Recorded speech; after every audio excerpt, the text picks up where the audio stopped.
Coming to you live from my apartment. It's Rob Has a Podcast. And now here's a guy who hasn't seen this many people taking a dive since Rio in 2016. I'm Rob Cesternino. Hello, everybody, and welcome back to Sunday night, Labor Day weekend. And it is another night of Big Brother, another night of people giving Paul exactly what he wants in new and unbelievable ways. But it should be a lot of fun to talk about it here tonight, because we have a great guest here with us. You can hear us, or you can hear her on the MTV reality podcast here on Reality TV Wrap Ups. Please welcome back to the show, Ali Lasher. Ali, how are you? Rob, I'm really relieved to be here. I was worried. I've been for the last 15 seconds struggling with a bout of rough kneecap syndrome. Yes. So I'm glad to say I've conquered that and happy to be here. Okay, better than sucking kneecap syndrome, which some people have on occasion. Not too much lately. Also, Brent Wolgamott is here. Brent, how are you this weekend? Doing great, Rob. Made it through my move. As you guys can tell, we have downsized from a large house to a slightly less large house, but it's still very roomy. I'm still unpacking. Can't find my hairdryer, but I'm here, and I'm ready to talk about this episode. Okay, all right. Did you get the moving company to help you? Yeah, yes, I did, and it was a total fiasco, but we can talk about it later. Okay, all right. Watch out for Nick Uhas. My moving company actually made that moving company look pretty good. Yeah. I'll just all right. Well, hashtag RHAP. We'll take your questions along the way. And I thought we had a very fun show. We had this exact same lineup. I believe it was on a Thursday night during BB19. Ali, and I remember you famously had a picture of Paul printed out on your wall. You were a Paul super fan, and I would love to know the evolution of your Paul fandom in the last 365 days. Yeah, I mean, I can't disappoint you, Rob, who is probably the only person that remembers that. So I came prepared tonight with an update. I will say I'm more of a fan of Gumpy than I am of Paul. I love that. I don't understand. I know everyone hates Very Gumpy. People are like, drag Gumpy. I love Gumpy. I think Gumpy is lit. I have all sorts of props tonight. No, but I think what's hard is that Paul, like you guys have all talked about, and Paul is better playing as an underdog in terms of likability. But I don't enjoy watching Paul this season as much, but I have to give it up to him. I mean, what we saw this whole season, what we've seen, but what we saw in this episode tonight was terrifying in terms of the control that Paul is able to leverage over these otherwise like semi-intelligent human beings. You'd hope like just I don't know about that. Okay. But I just mean like in terms of like being humans. I don't know. I'm worried they're all Terran robots. I believe. A couple things. One, I've been thinking a lot about Gumpy, and I think that the reasoning here, I think that Paul brought Gumpy into the mix because that Paul has so much control over these people. It's the most amount of idiots that have just followed a bearded guy anywhere he was going since Forrest Gump. Since Forrest Gump just ran across the country and everybody just followed him. Hey, where are you going next? Where are you going next? That is exactly what this situation is. So it is very Gumpy. And two, I think I'm back to being all in on Paul because I can't root for any of these people anymore. They're too stupid, and they are now horsing around and not even taking the game seriously anymore. Between Alex hiding, I'm going to scare people. Let me think about where I'm going to hide next. Oh, and Jason is going to, hey guys, I'm going to get an apple. That would be so stupid if I actually tried to go to the Tree of Temptation. I'm going to fall off the chair during the nomination ceremony. That they are too stupid for me to feel bad for them as underdogs, and I have to side with the person who is just lulling them into submission. Go, Paul. Well, here's my issue with this whole thing is that like Paul has this fake reverence for the game when Cody refuses to give a speech or, you know, anything basically Jody did. But now all of his pawns are making a complete mockery of the game at a much higher level than that, and he's like totally okay with it because it's playing into his game. So the hypocrisy pisses me off. But Gumpy, whatever. I think Gumpy's like a good thing, so I'm pissed in Gumpy. Yeah, Gumpy is bad. I'm Gumpy is bad. And we had one Gumpy is Gumpy good. reference tonight, Ali, that Raven warned people to not take an apple. She said about the tree. Raven, are you going to go for the tree? No, the tree's Gumpy. Tree is Gumpy. Don't touch it. It's a Gumpy tree. I just personally identify with being Gumpy, so I want to make it a positive. Yeah. Yeah, tree is Gumpy. Will Christmas by the end of the season. I guess just like Forrest Gump, that he too was in a brace on his leg and he was able to win a running competition. So I think that there are many similarities, Brent. Is it like a spin on Gimpy? Is it because she's Gimpy that everything else is Gumpy?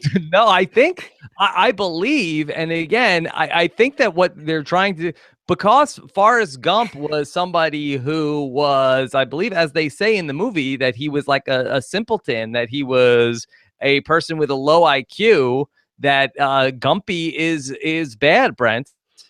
Yeah, Gumpy is bad. Jessica famously called Josh Forrest Gump when she was giving her speech right before she was evicted. So that's where I believe that all started. Rob, I will totally agree with you about Paul. I have also been out on Paul, and I'm back in on Paul. And the reason is because he's really changed his attitude in the diary room. You know, I heard you say on a previous podcast that we both can't stand it when Paul is when Paul's the victim. Like, you know, I came in here with a massive target on my back and I have to fight every week and I have to play hard. No, I hate that Paul. That's terrible. Hashtag pissed. I like this Paul, where Paul Yes. is laughing at these dumbasses in the diary room at how stupid they are. These people are so dumb that they are literally following him every step of the way. I thought the whole episode was summed up perfectly by Alex when she's looking straight at the camera.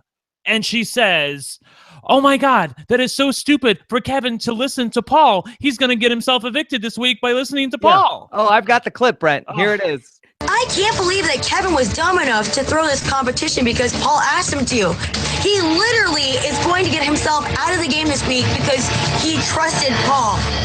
That's called irony right there. She's the worst. I will also hold the place for Christmas and Josh. I don't think that they are as bad as these other offenders in the house, like Matt and Raven. I can't believe that Kevin was dumb enough. Stop it, Alex. The other thing that I think that at least that Christmas and Josh are operating on a higher level than. But are they? Are they? Because they're the only. Yes, it's true that they are. That it seems like they are, but it seems like it's a little results oriented. Like, we know that Paul's true final three is with Josh and Christmas, but he's also been telling everybody else, "I'm your final three." So it seems like we're giving Josh and Christmas credit for the fact that they just happen to be the ones that he's telling the truth to, even though they've given him all the power in the world. Yeah, Ali, what do you think? I completely agree with Brent. I think if Paul was being honest and going to the end with Jason and Alex, we would be saying, oh, there's like a sliver of hope for Jason and Alex. I think I have more faith in Josh. I think Puya called Josh woke. And I think he's like, there's a little bit more hope for Josh than Christmas. I think Christmas is still just eating Paul slop. Yeah. Yep. At least they're right, though. At least they're like, okay, well, at least that they are the favorite of the three pairs. So I have to give them the benefit of the doubt. And at least that they are not like putting their head like on the guillotine so Paul can lop it off yet. But aren't they just the favorite of the three pairs because they have the least athletic ability in the competition? So it's not even like that was a choice. Josh just isn't athletic and Christmas got injured. So I don't even think they strategically placed themselves, besides maybe linking up with each other, in a position to have any advantage in the game. Yeah. Whitney in the chat room says, Rob, don't even. They are all Gumpy. So, okay. So I stand corrected. But I do think we need to talk about this HOH competition because that I do believe that this was unprecedented. And I feel like that this is something that we will talk about for years in terms of, remember that time that Paul made everybody throw the competition like in the order that he wanted them to? That's how much control that he had at that point. Even the announcer was trying to set us up for this historic night that we were going to see. A critical head of household is on the line, and it will be unlike anything you've ever seen before. You are not messing around, Mr. Announcer Man. It was unlike anything we ever saw before. I could really do though with the fake, importance. Josh is in the diary room going, "This HOH is crucial."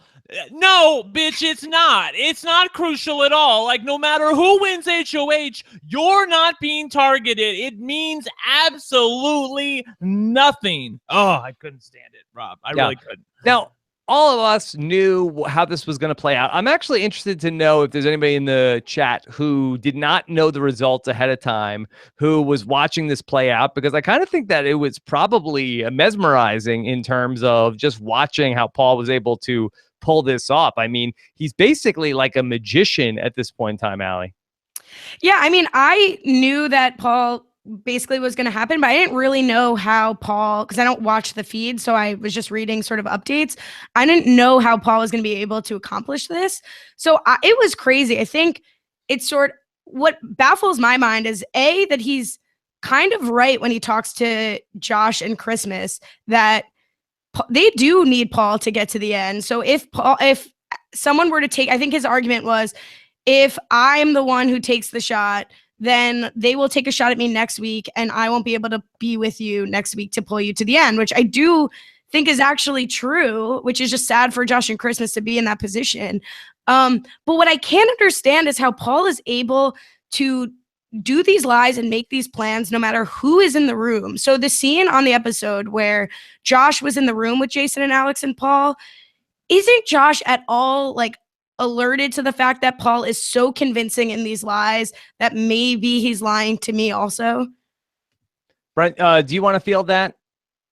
I mean, there have been moments of clarity for Josh, but the problem is that anytime he throws out a few seeds that they don't have any place to grow because the only person who is a sounding board for him is basically Paul or Christmas, and Christmas is not having it. I mean, it was summed up, and this is not spoiler territory, but Josh previously this week was saying things like, I'm not sure about this. Paul seems like he's covering all his bases, and Christmas is like, don't say that. Like, I don't want anybody to hear us. Like, as in, like, somebody, it might get back to Paul and it might blow up our spot. That's how much that even people who are in his alliance fear Paul. They just don't want him to have any doubts that they are all in at this point. So he's a little bit woke, but I would not call him like woke with a capital W like Puya does any day. Yeah, I just feel like that with Christmas and Josh, getting back to them, that I kind of see their point in terms of like their best course of action. It would getting Paul out this week, like for Christmas to take a shot at Paul this week. Would that be a good idea for her in any way? Because Paul is a number for her and Josh, and sure that ideally you want to see them take Paul out of the game, but I just don't think that would be a sound decision for them ultimately getting to the final two to take out Paul at this point in time. And then if Josh doesn't win the HOH, Paul is gone, that one of them is definitely going home the next round.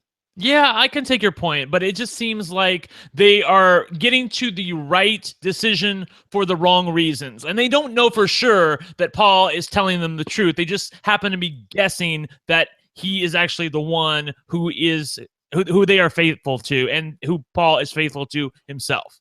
Yeah, but I think that they're teetering into ground where if Paul does then do something that is clearly not in their best interest and tries to convince them, I do think that is the pair that is most likely to say, wait, hold on a second. Why are we doing this? Why is this happening? No, I don't get it. Explain it again. Why are we doing this? Right. So they're not going to be like Kevin where, he asks a few questions and Paul's answer is, trust me. Just trust me. Have a little faith, dude. Trust me. If I heard anybody say, Brent, trust me on Big Brother, my antenna would immediately go up. Like, I've heard this somewhere before, and I remember how incredulous I was when I watched it the first time on this season of Big Brother. Ugh. Yeah. Back when Kevin was being told to throw the competition, that he was being that Paul was telling Kevin that Alex was going to throw the competition, and Kevin was like, yeah, but why? Why is she going to do that? And Paul just says, oh, you think she wants to get more blood on her hands? You think she wants to keep winning stuff? Of course not. Trust me, buddy. Yeah, trust me, everybody. It was, I have to say, it was sort of interesting. I was actually under the assumption, listening to the spoilers, that Alex had waited for Raven to go out, because I kind of thought like you would want to wait for Raven to go out if you're going to throw a competition, seeing as how you at least are, ride or die with the guy who just took your showmance out the previous week. But somehow she felt totally comfortable throwing the competition with Raven still up there, which I thought was kind of crazy. Yeah. I mean, the real kookiest part of this whole plan, as far as Alex and Jason are concerned, and I think that Jason even said it in the episode tonight of like, wait, why do we have to backdoor Kevin? I mean, what was Kevin going to do that you had to? I know that on this season, you have to backdoor everybody. You can't just put somebody on the block from the start of the week. Everybody has to be backdoored according to the Big Brother 19. But Right. Ali, I mean, why the reason to back? Oh, we don't want to make him upset. We don't want to get him on the warpath for 6 days. This was crazy. The way that Alex spoke about him was like they had to put him down, like it was just like the saddest way to talk about a person. They're like, oh, like let's backdoor him so we keep him calm. I just think these people forgot really what show they're on and how to play. They're playing Paul's game, Big Paul or whatever. And I also think to a certain extent, like Kevin is a bit of a liability in terms of, I mean, what was crazy is the only reason he was going to not throw the competition is because he didn't want to be seen losing to a girl on crutches, which is just ridiculous. Well, that was part of the cover story. Crutches.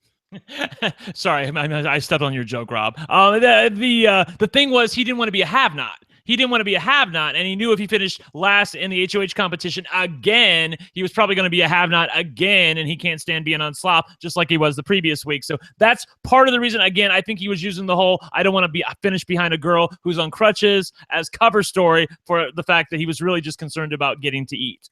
That makes more sense. I just think Alex is completely overplaying, and she's not a good player. So she's just overplaying her way. I mean, to borrow from Josh, you played yourself. I mean, that is going to be the moral of Alex's game. Excuse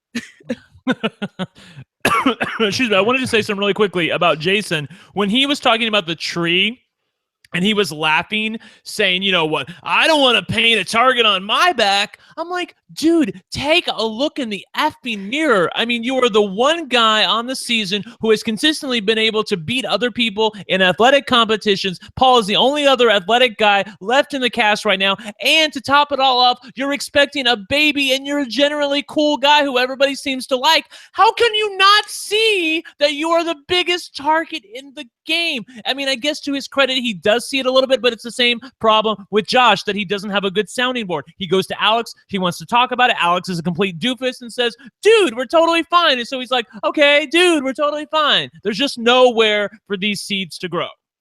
I want to go back to Kevin because I'm concerned about him. Okay. I believe that Kevin is no longer a color that a human being should be. That he is now. I am very concerned about him that he has this sunburn, which he's like maroon now, Ali. I don't believe that this is healthy anymore. I mean, I think he looks like Kramer in the butter shave, honestly.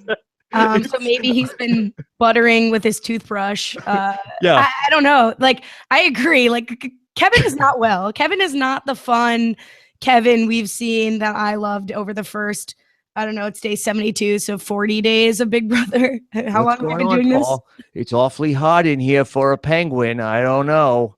Well, Paul, you've had too much sun. You've been outside too long. You need to get in the house.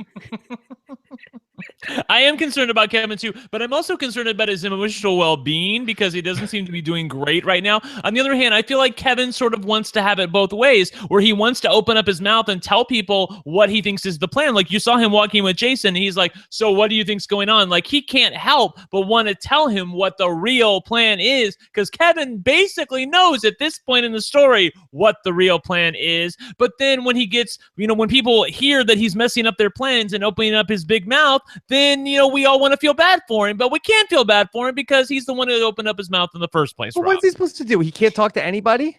Well, I mean, he's got to figure out a way to be able to talk to anybody without other people finding out about it. Paul's able to do it. Yeah, I guess so. I don't know. I just feel like he's damned if he does, damned if he doesn't. He can't say anything to anybody. But then he's sort of like we were saying, like, oh, why doesn't anybody do anything? And then as soon as he tries to do anything, everybody gets mad at him.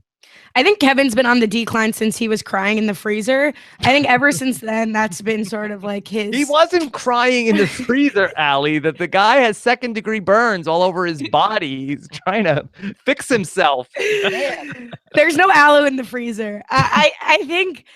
I don't know. I'm kind of concerned that Kevin might self-evict from jury at this point if he gets to the jury house. I think he's probably the least cut out for the jury house of anyone.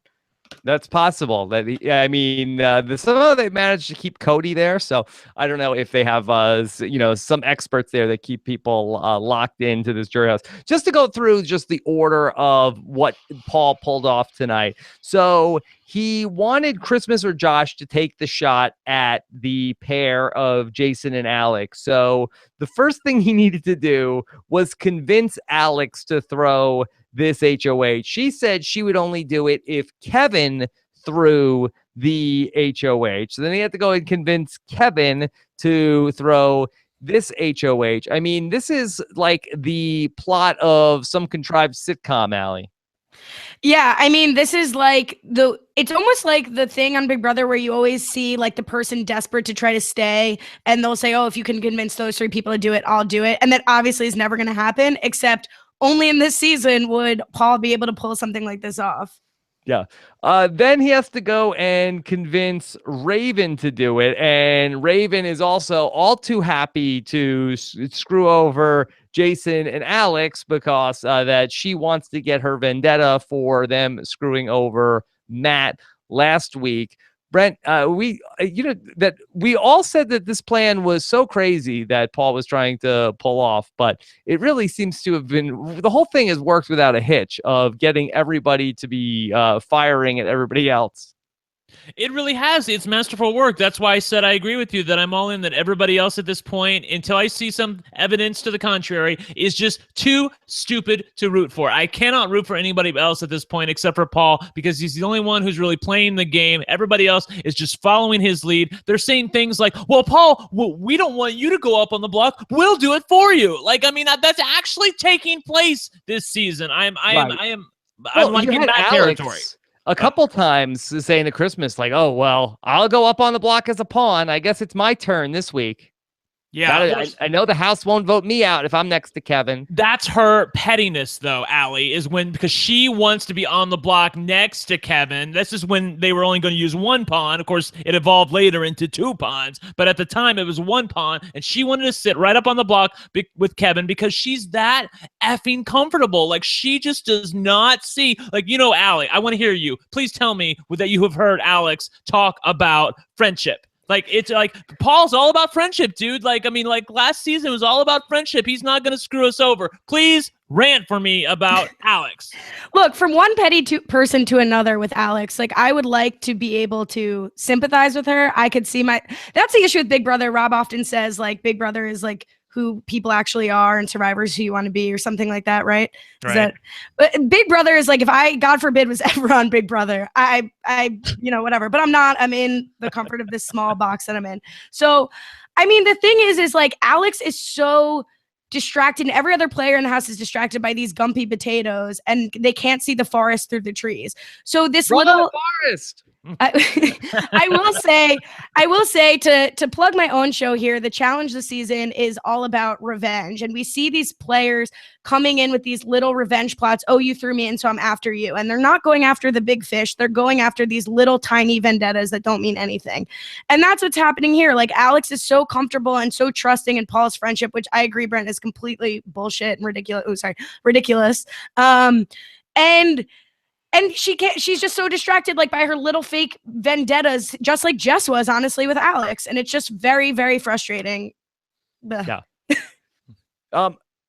Let's talk a little bit about Raven, because Brent, the thing that I thought could happen with Raven, I do believe that they are starting to give us on the show. They're on board the train, Rob. Yes.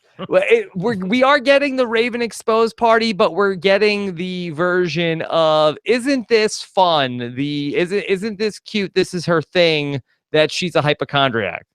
Well, I think it's sort of telling that they're showing us this for 2 reasons. Number one, I think they just can't not show it to us. But 2, the bigger thing to me is that they don't have anything else to show. Like, there's no real drama because Paul has his hands in everything and he has everything set up so perfectly that they run out of story. That's why we got so much fluff tonight. Oh, I knew that this was going in this direction when they played the full opening credits tonight. I think that you could tell going into the show. If you see the credits in the first 5 minutes of the episode, you know that they don't have a lot. Yeah, I think if I'm scheduled to appear, you know they don't have a lot. Well, we don't know come that. on. We got a great episode tonight. Stop it. Yeah. Sorry, but, because the rough kneecap syndrome, I mean, that was like from what, 3 weeks ago? Maybe 2. It seems Maybe like 2 weeks. it's Maybe 2 weeks ago. It's like passing a stone every week now, Rob. But she might have that as well. So rough kneecap syndrome. I was watching a clip of that Raven had relatives that were on the Titanic. Ali, did you know this? Oh my God, no, but I'm not surprised at all. I mean, I just don't even know what to say anymore about Raven because I was not a part of the initial Raven exposed party where people were talking about her illness and all of that. Like, I was like, that's not for me to talk about. I was kind of with you, Rob, sort of avoiding that. But when the show gets involved, it's bad. I mean, I couldn't believe last week when we got that package. And now I feel like they're the GPA and dance. I mean, at this point, like the show's in on it. How could we not be? Yeah. I bet when Forrest Gump sat at that bus stop and talked about all of the amazing things that happened to him, I bet people didn't believe him either, Brent. I love that you're tying everything in with that. And I watched that movie like at least 6 times, and I barely, even though I barely remember it now. But yes, I do think that it's sort of fun to me that the house guests feel free to laugh at her now because they've even talked about it. Whereas, like, they're asking each other, well, what's real? Where is the line as far as reality and what is fiction? But they do know that something about the Titanic is something where they can just openly mock and laugh at her, which of course we have all been doing on the outside since basically the beginning of the season, and now they're finally catching up with us. So I can only imagine where the next 3 weeks are going to go, because I can't imagine it's going to be very fun if you're a Raven fan. I usually do tireless prep for these podcasts, and I completely missed the boat by not rewatching Forrest Gump today. Yes. I feel so unprepared.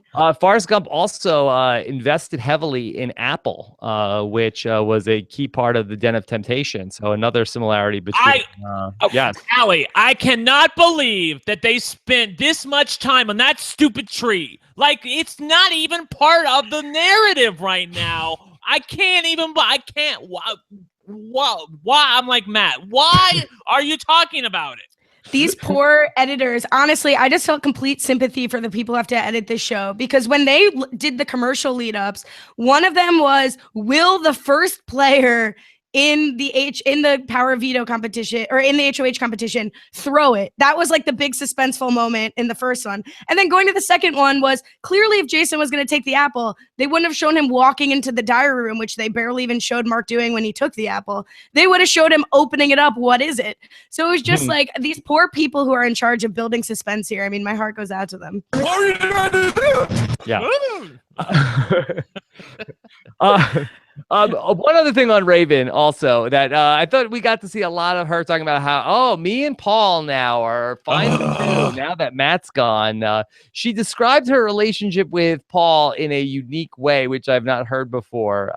This is how she described her close relationship with Paul. Paul is my buddy. Paul is my buddy. Mm-hmm. I called a guy that once, my buddy. I don't know. Paul is my buddy. What's his name, Paul? I wish. You didn't have rough kneecap syndrome after, did you?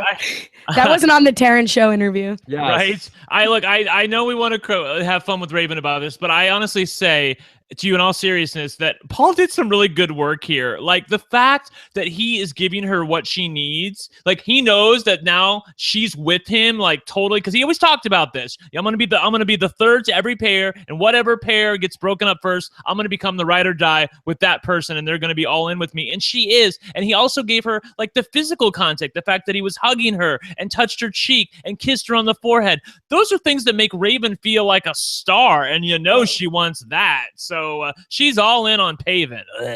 Can't even believe I'm saying that. In this light night on the show, we also got to see Christmas continuing her workout. And Ali, I have to say that I'm very impressed with Christmas. A couple weeks ago, I said, boy, it's amazing that she really hasn't let herself go, that she's had this knee broken. I know that if I had like a hangnail, I'd be like, can't exercise today. That's it. But it's very impressive what she's been able to do.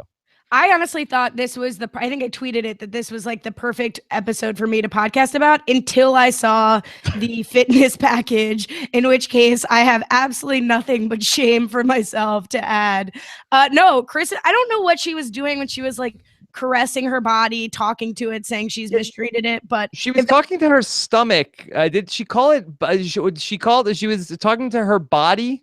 Yes, she was talking to her body, Ali, saying, it's nice to see you again, and caressing it and making it feel good. And I mean, it was like I was watching a little something on the TV. I mean, that I'm willing to do to be in shape. So like if I just have to talk to my body and say hello every morning, like that I can 100% manage. Yes, okay. That's very important to have a good social game with yourself in terms of exercising. Very, very important. But no, very, very impressive what Christmas has been able to do. Let's take some questions here, and then we'll talk about the live feeds. Hashtag RHAP. And why don't we start off with Purple Mario? I want to know if Christmas's scooter is that squeaky, if the sound editors are bored with this season as we are. I don't think that's not Ian's hammock, Brent. No, it's not Ian's hammock. They're definitely adding in the sound effects, you guys. If you didn't notice, they added in the robot sound effects for Cody previously in the season when he was turning his head. So, and they even did a little bit of when Christmas was backing up on the scooter, they did the, like that when a truck backs up. So, right, exactly. Exactly. So they're definitely having a little fun, which I am grateful for because it's supposed to be a fun show. Should I also do a truck impression? I feel like I missed out. What do you got? I would do with the George Costanza. Boop, boop, boop. Back it up. What are we doing here? What is that? Kelly Lynch says, did Paul cast all these people? Yeah. Did they have Paul in casting? Is that possible, Ali? Where he's like, okay, what are you here for? All right, tell me, how are you going to play the game? Well, I definitely I've been listening to all of basically anything that you or the LFC touches. I've been listening to this season. So I don't remember which podcast they talked about this, but apparently, like Jessica said, she was a really big RHAP fan. This might have been Randy.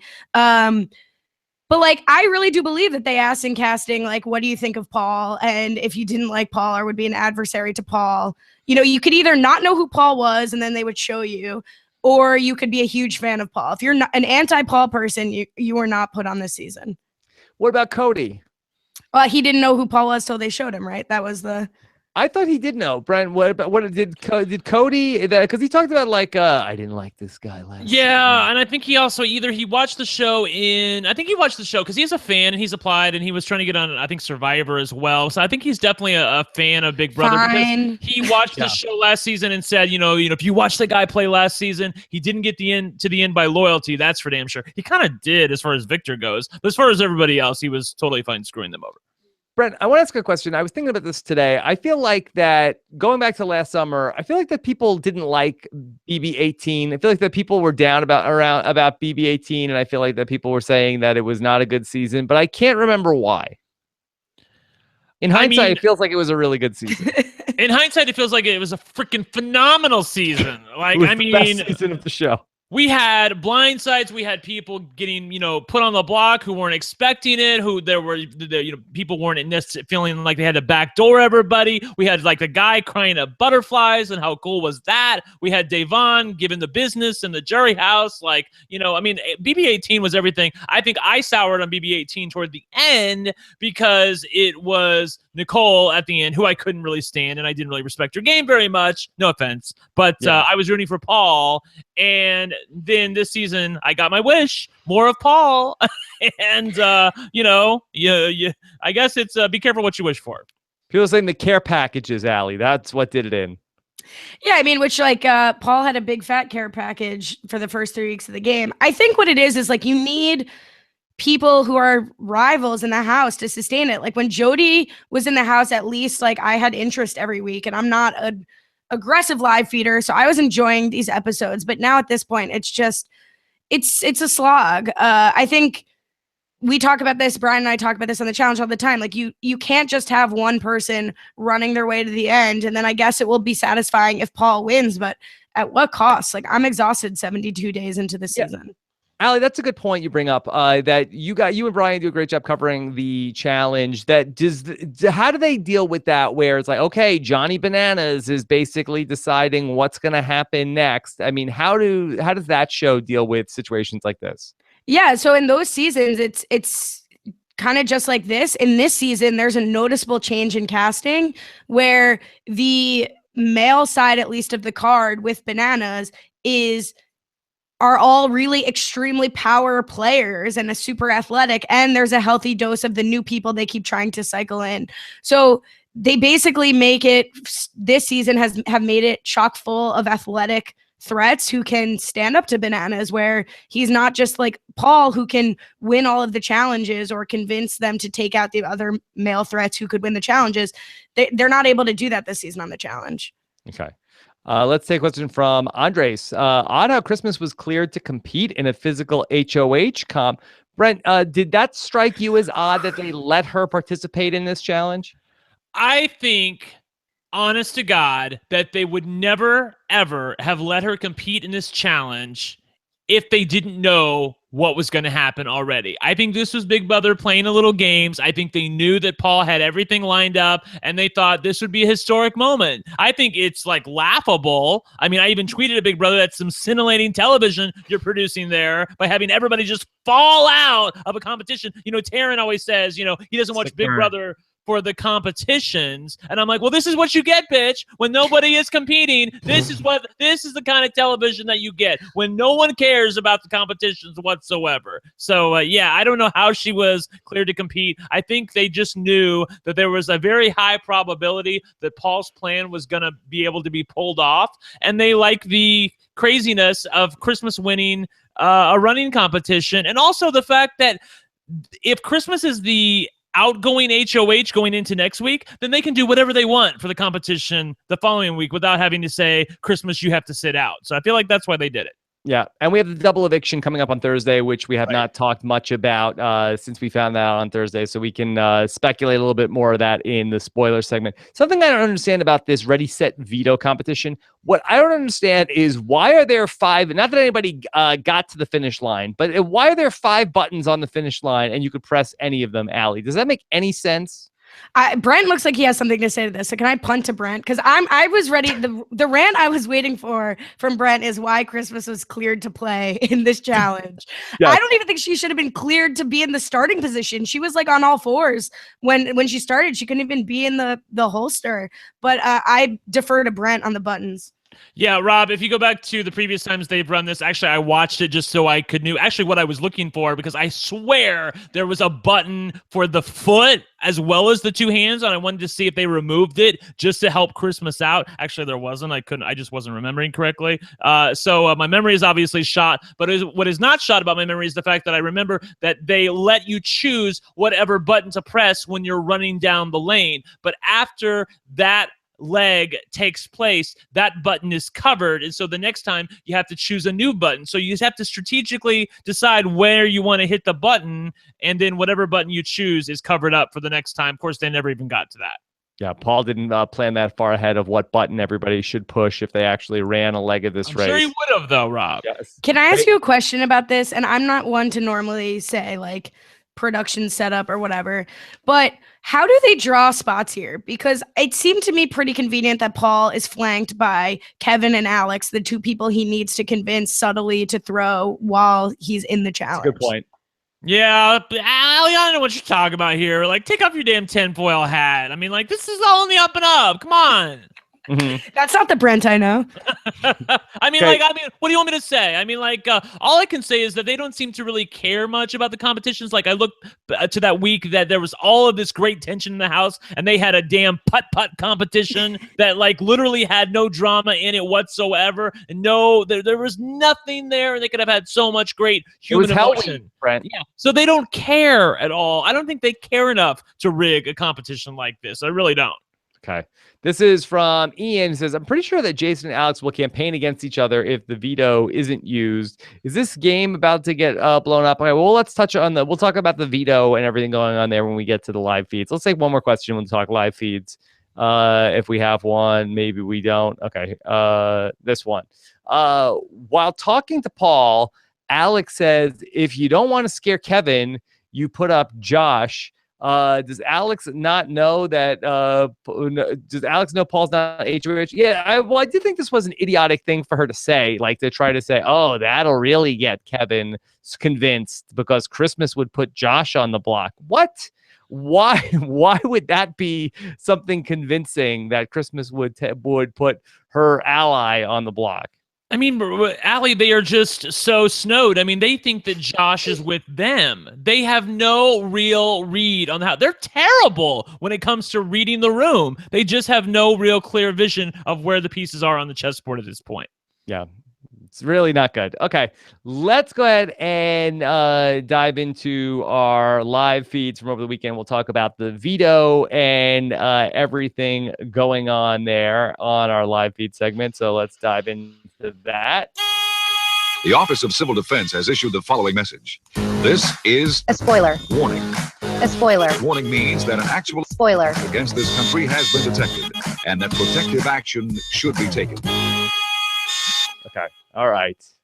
Sorry, I was just staring there blankly while that was happening because I always wanted to know if you press the taboo buzzer or if that's also in the song. So now I just found out. I'm a listener, not a watcher. It might be in the song, but I will also manually. It's in the song, and he does it. Yes. Yes. Okay. All right. So let's talk about the big weekend in the Big Brother house, Brent, and we had our veto ceremony, our veto competition, and what happened with our veto? Paul is the winner of the power of veto. Congratulations, Paul. Yes, and what a contrived plan we are working on now. If you thought that the plan from the people that brought you throwing the HOH competition comes the ultimate contrived using the veto ceremony. I don't know why I'm talking the Den of Temptation voice. No, I'm with you on this. Just when you thought it was so ridiculous before that they wouldn't believe this, Paul has come up with this. You know, every time you think Paul's going to have to draw the line now, he's going to have to be exposed, he's going to have to be caught, he's going to have to show his cards to somebody. Not so much. He has come up with a brilliant plan that will allow him to look like the good guy, to look totally flabbergasted when Jason goes home on Thursday night, and for him to be able to stay out of the line of fire while other people willingly take on the fire and the heat for themselves. He has somehow convinced Christmas and Josh will have something to say about it, but right now in the story, right after the veto, that the plan is, you know what, let's you, because they were thinking about not using the veto, and they're like, now let's use the veto. Let's take Alex down. So we're going to take Alex down because we know we're going to keep her. Let's pull her in. Me and Alex will vote to save Jason. Raven and Josh will vote to evict Jason, and then Christmas can be the tiebreaker, send him home, and then Paul still has Alex, and then they are good to go. Obviously, I have problems with this plan, but I think there are some pros, and we can discuss it. Yeah. I watched some of Christmas and Josh talking about this, and Josh has the most reservations about this, but hearing Christmas explain the upside of this for them is that, okay, well, Paul can still control Alex rather than have Alex become completely scorned against that group.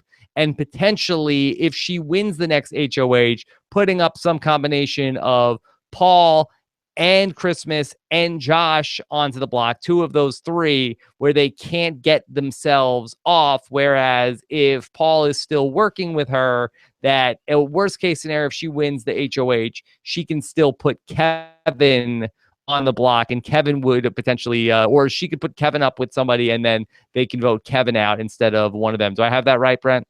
Yes, you have that right. I will say really quickly that there is one thing that they haven't mentioned, and I feel like it needs to be brought up. Rob, you've correctly pointed out that it's maybe beneficial for Christmas and Josh to want to keep Paul, because really that's if they don't keep Paul and Paul somehow got evicted, there's a very little chance that Christmas and Josh are going to get to the end. It becomes very important at Final 6 and beyond, not only who you put on the block, but who you leave off the block, because at Final 6, let's say Alex gets HOH, if she feels scorned and she puts Christmas and Josh, you were the guys who caused Jason to go home, I'm going to put you 2 on the block. Paul is off the block at that point. If he's able to win the veto, he can take one of them down, and then they control the numbers for who goes home, thus saving all 3 of them. So it actually is in the group's best interest to make sure that Paul is off the block for this coming week and out of the line of fire of Alex if she should happen to get HOH. It's just that the side ramifications of it is that it also protects Paul heavily, and that's the part that Josh doesn't like. And on top of that, Paul would like to see Alex be the next person to go out after Jason, correct? That's correct. And he is willing, I believe, to win HOH, but Josh is not convinced of that. Josh is convinced that Paul wants Josh to win HOH, take the shot at Alex. So again, Paul can skate away squeaky clean. And Josh has about had it up to here with Paul at this point. And we can get on to that if you want. Yeah. And the real problem, I think, for Christmas and for Josh is going to be when it gets down to Final 5, and Paul is going to look at them as a pair that needs to get broken up, and then he's going to say to them, okay, Raven just won HOH, but you guys need to go up on the block as pawns so we can vote Kevin out. We'll blindside him. That's going to be, I think, the big sticking point for them. Yeah, I don't know, though, because I was listening to them today talk, and Paul seems pretty convinced that Raven would have some jury votes. I don't know if he was just, because I know he was talking to other people when he was saying that, but I do believe that he thinks that Raven, given her need issues, and I don't know when in reality television. Issues, Brent. She has rough knee syndrome. Good one. Yes, but they are worried about her need issues. And again, I don't know when in the history of reality television someone has ever won any money based on need. I don't know if it's ever happened, actually, but they are very worried about it. So they are more concerned about getting rid of Raven at this point. And even though I think Paul knows that Raven is in his back pocket, I think he fears her more as a competitor and as a potential jury threat. Let me ask you about Kevin. How have they sold this to Kevin in terms of, okay, Kevin, you're gonna is he in the loop on this plan of, okay, I'm gonna use the veto. I'm gonna take that, Alex. You're gonna go on the block. Don't worry, you're safe. He is in on the plan, but he is not in on the plan so much as he likes the plan. He does not want Paul to use the veto tomorrow. He doesn't understand, like, if you're gonna send one of them home anyway, why not just not use the veto? Why do you have to put me up? He doesn't really see the bigger picture, and unfortunately, he's not really a fan of the show. So his mind, and I say this with all due respect to Kevin and Kevin's family, like, his mind does not allow him to think outside the box of what is really happening and what the true plans could be and why they might want to put you up as a fake pawn or a fake target, I guess, and fool Alex and Jason going into eviction night. He doesn't seem to really articulate or verbalize that, and that's sort of disappointing. Now, Ali, this Wednesday night when we see the veto competition, we will see that there was a celebrity cameo in the house to host this veto competition. Will you be excited to see Bobby Moynihan enter the Big Brother house? Yeah, I definitely haven't had Me, Myself, and I promoted enough pushed down my throat. So I'm really looking forward to that. Yes, I'm very excited that I felt like that this was coming, Brent, that Bobby Moynihan is a big Brother fan, and you knew that they were going to promote one of these CBS fall shows. They might be promoting one or two more before we get it. We all remember the MacGyver veto competition from last season, so it made too much sense to not have Bobby Moynihan come in. Yeah, I was hoping for young Sheldon, but I'll be okay with this one, actually. So at least I didn't have to hear Josh during the veto competition yelling at everybody like he does in the diary room every time. Yeah. Okay.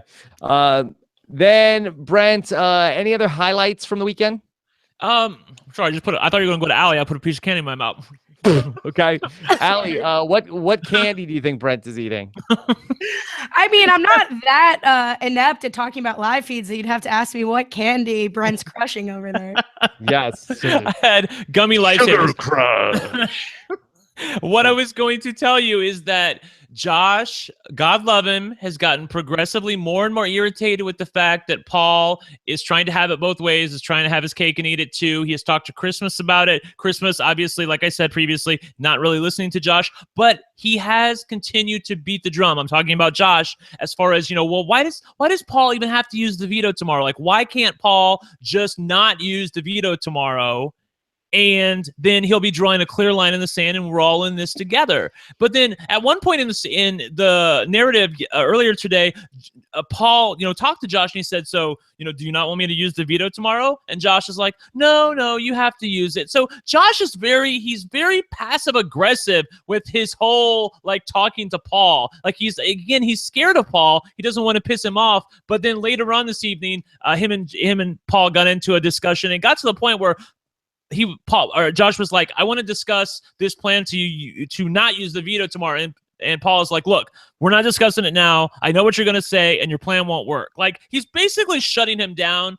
And Josh is many things, but he does not suffer fools like that. So I think that this little seed could sprout into something. I'm hoping by the end of the week. Yeah, Ali, I think that basically Josh in this Big Brother house is a little bit like the movie Get Out. Like it's half an hour in. It's like, isn't this weird that this always happens here? Like, well, no, why are you talking about that? That's not weird. Why do you bring that up? I want to float something by you guys because maybe I'm just insane, but I've been known for bringing insane things to this podcast before. So apparently, I just want to take credit for being the first one in on Ken. Anyway, Yeah. I remember you throwing shade at Chi Rodriguez or Chi Devane, on RuPaul's Drag Race with Rob, and then she made it to the final four. Anyway, whatever. The ultimate shade is forgetting her name, isn't it? So, right? My thing is I really get frustrated with, and this happened with Jason and Alex too, with what's now happening to Chris and Paul. I don't understand why you would let your quote unquote closest ally deny knowledge. And I understand the whole pitch that Christmas is now giving Paul give to Christmas, but I agree that with Josh's frustrations about wanting Paul to draw a line. The only way that this makes sense to me for Christmas and Josh is and they're not, but if they were planning to weaponize Alex down the road and use this against Paul, and go to Alex as the only hope to get Paul out if they could see that they have no chance of beating Paul at the end, and saying to her, Paul was completely in on this. Let's call him out. Let's do a Paul complete house meeting. Here's all the information we had, and we let him do this just like he's been doing to you, because Paul's doing all of this in the open, making all of these deals. So do you think there'd be a chance that would work, or just fan fiction? Well, it wouldn't work. First of all, they would never do it. I just never believe that Christmas would be on board with something like that. Second of all, even if they told Alex, I mean, you could literally go up to Alex and say, "Honey, the sun rises in the west," even though it comes up in the east every flipping day. And if Paul told her that the sun rises in the west, she'd be like, "Oh, okay, dude, yeah, the sun rises in the west. I totally see what you're saying now." Like, I mean, she is that dumb, and I don't say that lightly. She is the stupidest house guest in the history of Big Brother, and that is a very high bar, but somehow she is able to surmount it. It is absolutely incredible. I don't understand it. Earlier, by the way, Rob, I wanted to tell you this too. Josh, in his annoyance at Paul, he's actually more concerned about the fact that Paul is locking in jury votes. And Christmas said the most stunning thing I've ever heard someone say. Like, she said to Josh, "So, Josh, are you more concerned about locking in jury votes, or are you more concerned about winning the game?" They're the same thing. What are you talking about? I don't know. Ali, I can't with these people. Can that be the next Big Jeff question in an interview? Brett, you're reaching like Matt level. Yeah, I know, right? Would you rather lock in jury votes or win the game? I want to see how it gets confronted with that question. Would you rather get your ass kicked by a giant jury, or would you rather lose the game by a number of votes at one time, or be fine with Paul winning the game and continuing this current trajectory? Maybe they're comfortable with the relationship they already have with the jury. with jurors. Well, Yeah. the one thing that I was not really previously, like, I guess maybe I sort of like closed my eyes to the fact that someone could actually think this, and listening to Taryn on the update show actually like opened my eyes, and I'm like, actually, that's kind of a possibility, is the fact that maybe Christmas doesn't think she can win the game at this point. Maybe she's not just saying that. Like, she literally believes, you know what? I can't win the game. I want my two boys to go to the end. I'm fine bowing out at 3. I want Josh and Paul to get to the end. Why does she feel that way? Why does she feel she I think can't she win? feels like that she's been handed everything. And by the way, I was like, throw shade at her for this HOH competition. She's all concerned about the way Josh throws it. Like, I mean, like, it has to be believable. Nobody will buy it. I know, right? It has to be believable. Like, I don't know. Like, you don't. I mean, like, there has to be a way that a person with 1 foot can actually beat an able-bodied guy who's in his early 20s. Like, there has to be a way for this to happen. Like, whatever. Anyway, like, it's just craziness, Rob. It's absolutely Looneyville. All right, let's take some more questions. This is from Murray. What did Kevin do to Alex to make her so mean to him?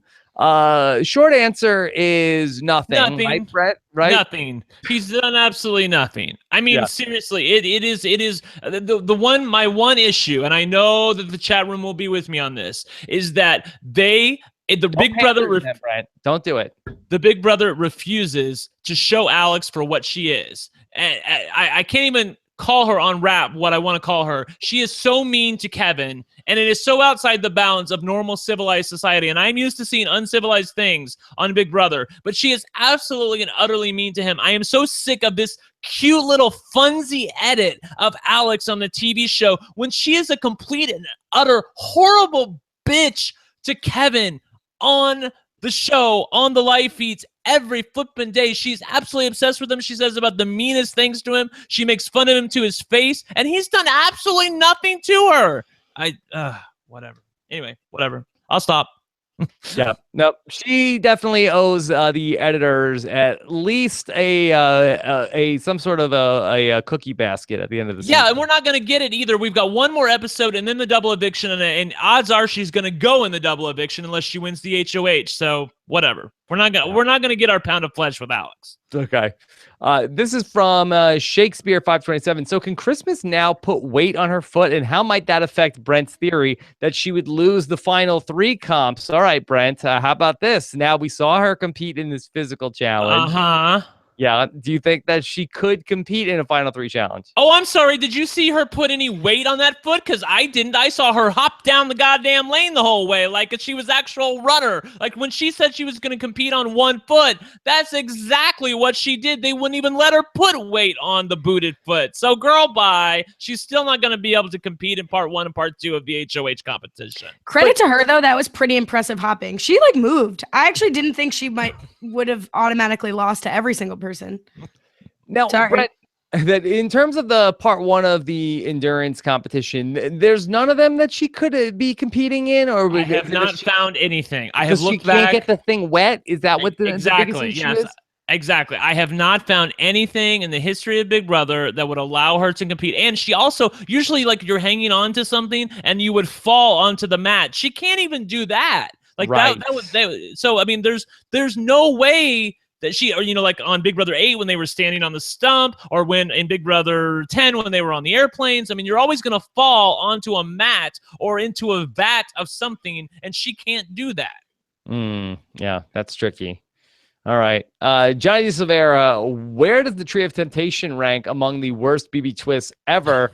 Ali, do you have it in the pantheon of the worst Big Brother twists? I agree. Actually, Terrence said something on one of the recaps that a good twist in his eyes is one that's not used. So I would put this like towards the top, honestly. Yeah. I mean, Brent, it didn't screw anything up. Yeah, but they insist on spending so much time on it. Like I really wish they wouldn't have even brought it up tonight. Nothing but time. I guess. That's the only reason. I guess. I don't know. If you're going to introduce a twist, they don't know how to do the twist. They need somebody like me or Taryn on the show to help them understand why this twist failed. It failed because you put negative consequences onto the tree and forced people to pick it out in the open. If you're going to force house guests to openly do it in front of everybody where everybody knows and then they can become a target, you have to make everything on the tree positive. That way it will encourage people to take something. To give a real answer, I still think the get ready for a takeover, besides being the What? Oh, wait. Hold on. besides being the best drop, I mean, that had to be the worst. I mean, I don't know if that's a twist or a theme to the season, but Yeah, no, that was the worst because that was a theme to this. Maybe Saboteur might have been the worst because it only took like 3 episodes of the show for it to be completely fizzled out, and the voice was stupid and everything was dumb about it. But Get Ready for a Takeover was just like the most ill thought out thing that they came up with. And they didn't even tell us it was over. That was the best. That was the best part of the takeover to me, was it just went away. Like they didn't even like week 4 came and they didn't even bring it up. It was like, what takeover? They didn't have a person to do it anymore. Right, Yeah, right? Exactly. Yeah. Okay. This is from Edmo, who says, when is the best and most realistic time for Paul to cut Josh? Okay. Brent, I was saying the final 5 could be the spot where Christmas and Josh gets broken up. What is Paul thinking? Do we know?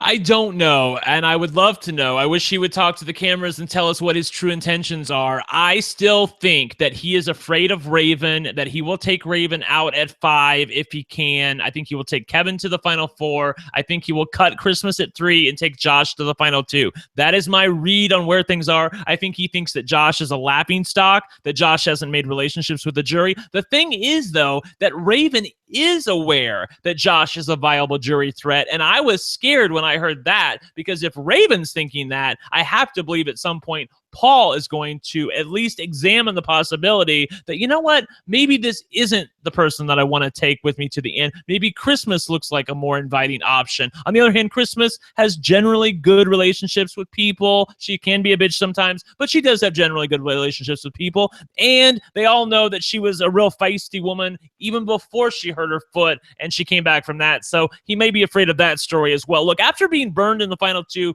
last year, after having complete control and taking Nicole, even though he won't admit that was a mistake, he does not want to make the same mistake again this year. So I think he will think long and hard about who he takes to the final 2. Can I ask, and this is my ignorance, but is the Temptation Island that currently is the jury house right now, are they going to vote for Josh? Is Josh really a jury threat? I mean, I think he loses. I think that Josh loses against Paul. I think he loses against Paul. But I do think that Josh could cut Paul, and I don't think that Paul really sees that yet, even after the events of today, where Paul knows that Josh is freaking out a little bit. Now, don't you think that Josh could be a dangerous person for Paul to send to that jury house? I do think that he's somebody who knows where most of these bodies are buried, and I think that he could light up that jury house and come in, and then when they're all saying like, oh no, Paul tried to save me, he's like, really? You think Paul was trying to save you? You just played yourself. Tell everybody what's going on. Bring that up, because that was actually one of the solutions that Josh came up with today, and I don't know if he's eventually going to go through with it, but he's very concerned about Paul locking in jury votes. So he wants to make sure to tell people the real story on their way out the door. He wants to lock in his goodbye message to tell people, look, you got played by Paul. Paul was behind all of this, just so you know, and I'm here to tell you you've been had. So I'm hoping that on Thursday we get Paul with his lovely goodbye message about put a good word in for me with jury, man, and, appreciate it. And then Josh right behind him saying, dude, Paul totally snowed you. He was in on it the whole time. You've been had. And see what Julie has to say to Jason. And production says cutting room floor for that. Yeah, forget about that idea. For Josh, for Paul, as Raven's relatives once heard, iceberg right ahead, Ali. All aboard. Yeah. I'll tell you, Raven did not have the nicest thing to say for the captain of the Titanic, that she had some really choice words for him. Oh, really? Did not say that. Apparently he was a shady guy, Brent. I guess, yes. He might have not been looking where he was going. But the thing that I wanted to say quickly about Josh and his plan for the goodbye message is if he goes through it. My one problem with it is that he told Christmas about it. Like, if you're going to do this, don't tell anybody about it. Just go to the diary room and tell what you need to say in your goodbye message, and make it solely about nothing except what you are wanting to get across. That way they can't edit around you. And truth be told, I'd have to ask Steve Moses or Ian this, but I think that even though on the show they only play part of the goodbye messages, I think when you get to jury, you get to see every goodbye message in its entirety. So it wouldn't even matter if they edited it. Really? I've never heard that before. I believe that that's true. Maybe the chat room can confirm. Yeah, why would you ask the two guys that won? They don't know anything about the jury house. Well, but they recorded goodbye messages, so I'm pretty sure everybody recorded them, but they don't know what got seen. I'm pretty sure. Okay, well, I know Brendan and Rachel, they watch RHAP, so I'm pretty sure that when you record your goodbye message, that they show you an edited version for the show, but then when you go to jury, you get that little CD that has all of your goodbye messages on them. Can you email that to Grodner this week? Yeah, you can ask her that. Yeah, ask her that. Yeah, Brendan, when you're watching the show tonight, let us know. Okay, that Survivor guy says if Paul loses in the final two again, is the game flawed? Ali, is there an issue with the game if Paul doesn't win? I'm of the opinion that whoever's the winner is the winner. That's not right. Well, listen, I will say that if there is a situation where this ends and someone besides Paul wins, I'd like to watch those episodes that lead up to it, because I would be shocked. I don't even think there's a prayer for that. I mean, the only place that I can see Paul going home is final three, and that's at the hand of Josh and no one else. So there's literally one way that Paul can lose Big Brother, because I think if he makes the final two, he's going to win. I really don't think you say that you thought that Josh would beat him in a final two? I've never said that. I think Paul would beat Josh in a final two if they were at the end together. I think that there have been people on RHAP who have argued that maybe Josh could win against a bitter jury, but I think that a bitter jury is more than likely to vote against Josh as well anyway. I don't think they're necessarily going to hold it. Like, I don't think they're going to hold Paul accountable for everything that happened in the house, even though it really all his doing. Okay. This is from Mr. Robot Taran, who's really has some amazing gifts out there. Is the Ready, Set, Go competition broken, or was this a unique situation? Brent, has it always been an HOH competition? No, last season it was a veto competition.